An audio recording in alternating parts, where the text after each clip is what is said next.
क्या कभी सोचा है कि एक छोटी सी मुलाकात किसी की पूरी दुनिया कैसे बदल सकती है?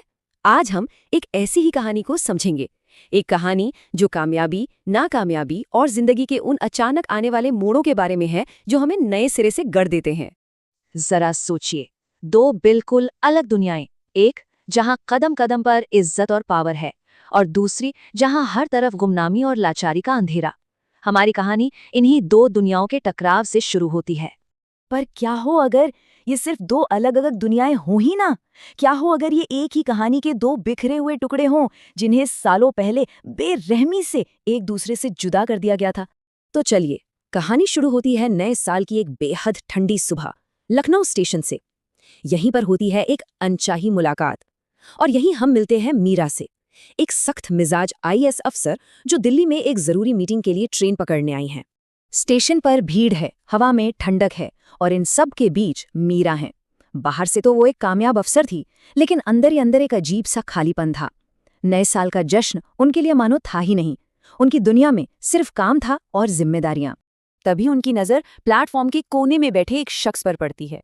फटे हुए कपड़े और ठंड से एकदम सिकुड़ा हुआ शरीर। अजीब बात ये थी कि वो भीख नहीं मांग रहा था, बस चुपचाप बैठा था, जैसे उसने अपनी हार को खामोशी से अपना लिया हो।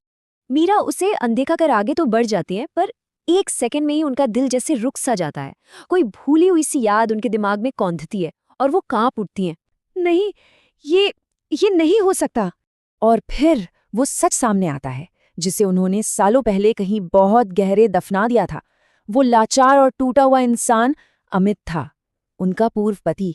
वही अमित जिसके साथ कभी उन्होंने एक पूरी जिंदगी के सपने देखे थे। मीरा किसी तरह ट्रेन में तो बैठ जाती हैं, लेकिन अमित का वो चेहरा उनकी आंखों के सामने से हटता ही नहीं। दिल्ली तक का ये सफर अब सिर्फ कुछ घंटों का नहीं, बल्कि यादों का एक लंबा सफर बन जाता है, जो उन्हें उस अतीत में खींच ले जाता है जिसे वो कब का पीछे छोड़ आई थीं।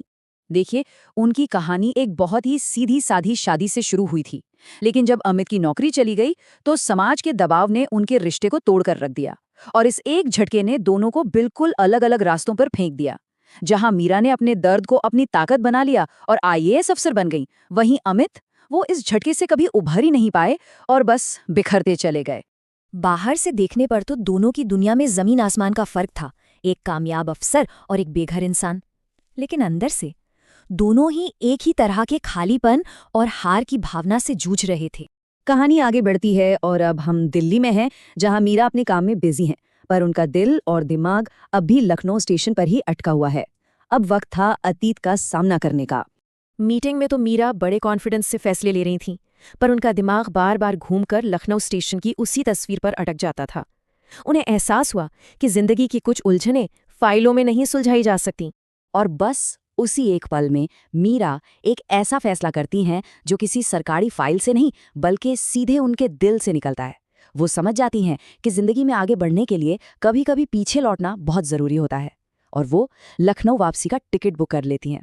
तो अब मीरा वापस लखनऊ आ रही हैं, और ये वापसी एक नई शुरुआत का इशारा है। इस बार वो एक आईएएस अफसर बनकर नहीं, बल्कि एक इंसान बनकर लौटी हैं, जो बिखरे टुकड़ों से एक नई शुरुआत करना चाहती है। वो फिर से स्टेशन पर हैं, और वो उससे ढूंढ लेती हैं। अमित अब और भी कमजोर और थका हुआ लग रहा है। दोनों के बीच एक अजीब सी भारी खामोशी है। दो लोग जो कभी एक दूसरे की पूरी दुनिया थे, आज अजनबियों की तरह एक दूसरे के सामने खड़े हैं।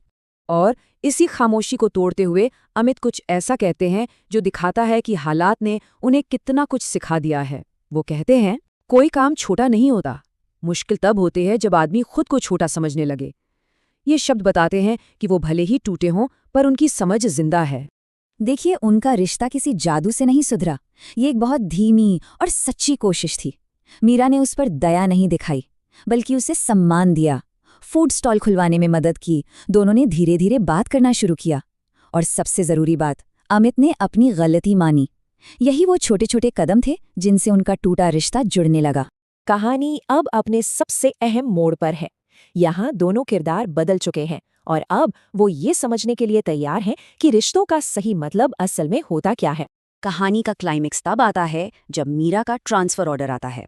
वो अमित से पूछती हैं, क्या वो उनके साथ चलेंगे? लेकिन ये कोई हुक्म नहीं था, फैसला पूरी तरह से अमित पर था। और अमित का जवाब वो इस रिश्ते को एक नई पहचान देता है। वो कहता है, हाँ, पर एक शर्त पर, हम अपने अतीत को एक बोझ की तरह नहीं बल्कि एक सबक की तरह साथ लेकर चलेंगे। ये दिखाता है कि वो टूटा हुआ इंसान नहीं रहा।